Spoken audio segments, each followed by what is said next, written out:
I started growing my own vegetables last year.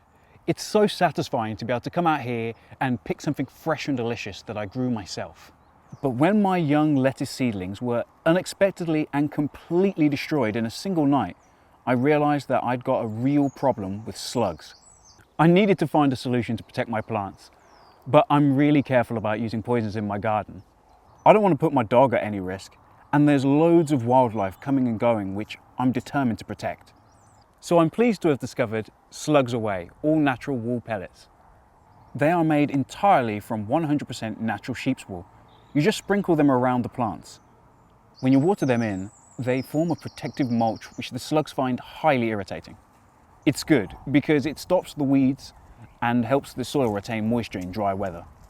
The pellets are also rich in plant nutrients, which are excellent for healthy plant growth. They've made a big difference to my lettuces. So I'm using them all around the garden now. Defenders, all natural wool pellets. Problem solved.